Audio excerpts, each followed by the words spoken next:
Wir fangen direkt mit dem Rub an. Du kannst natürlich jeglichen Rub nehmen, aber ich mache meinen gerne selbst. In eine Schüssel kommen ein grober gemahlener Ancho-Chili oder 2 kleine, Kerne und Wenne natürlich davor entfernen.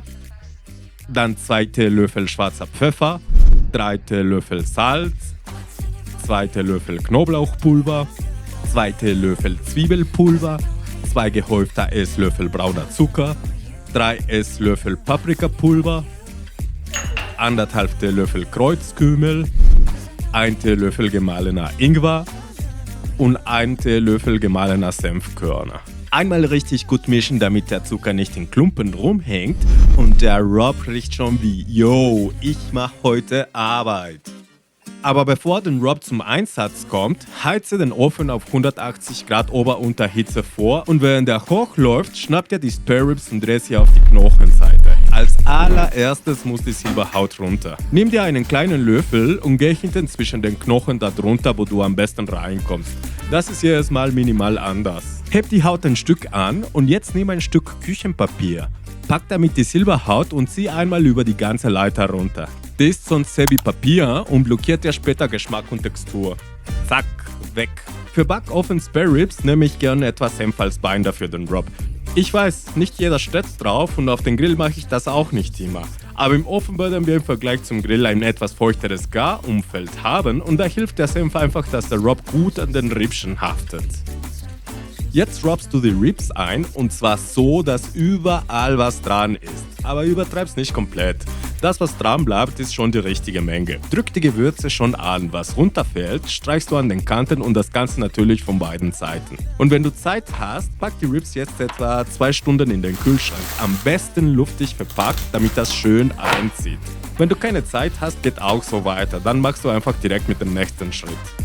Jetzt kommt das, was dir im Backofen diese perfekte Konsistenz bringt. Dafür nimmst du eine Auflaufform und gibst ordentlich Apfelsaft rein. Ich gebe mindestens einen halben Liter rein. Da muss wirklich permanent Flüssigkeit drin sein, damit die ganze Zeit Dampf entsteht. In den Apfelsaft kommt jetzt noch Aroma. Knoblauchzehen nach Belieben, ich nehme 4. Einmal kräftig andrücken und rein damit. Dazu Thymian, auch einmal grob mit dem Messer drüber, damit die ätherischen Öle rauskommen und ab in die Flüssigkeit. Jetzt müssen die Ribs über der Flüssigkeit liegen, nicht drin.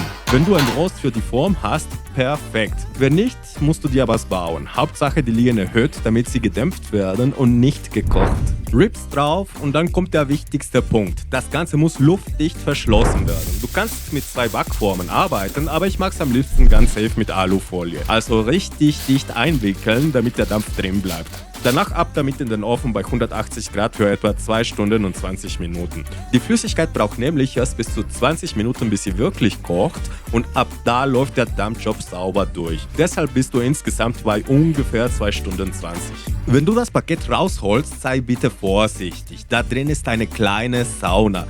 Jetzt sind die Ribs schon richtig weich, aber wir geben denen noch die beste Jacke. Glasur mit Barbecue-Soße. Ich nehme natürlich meine selbstgemachte Barbecue-Soße, weil sie schön rauchig und extrem lecker ist. Du kannst aber natürlich auch eine andere nehmen, aber wenn du sehen willst, wie ich meine mache, blende ich dir das Video dazu am Ende ein. Lass sie auf den Rost und pinsel sie ein. Dann musst du sie einmal drehen und dabei wirklich langsam machen, weil die so zart sind, dass sie dir sonst auseinanderfallen. Du wirst sehen, die Knochen gucken schon ein bisschen raus und die Leiter wiegt sich fast von alleine. Wenn beide Seiten Soße drauf haben, kommen die bei 150 Grad nochmal 30 bis 40 Minuten in den Ofen, damit das anzieht und der Zucker karamellisiert. Wenn du ein Stück nimmst und mal am Knochen ziehst, merkst du sofort, was Sache ist. Der löst sich super easy. Das Fleisch ist brutal zart, aber nicht matschig. Genau die perfekte Konsistenz. Und wenn du Bock auf mehr Latino-Weltküche-Fusion-Rezepte hast, dann schau dir die Playlist auf der rechten Seite an. Ansonsten, wenn du wissen willst, warum genau diese BBQ-Soße so viel Geschmack draufpackt, dann schau dir als nächstes dieses Pulled Pork an. Hier mache ich die Soße und die hebt deine Ribs wirklich auf Boss-Level.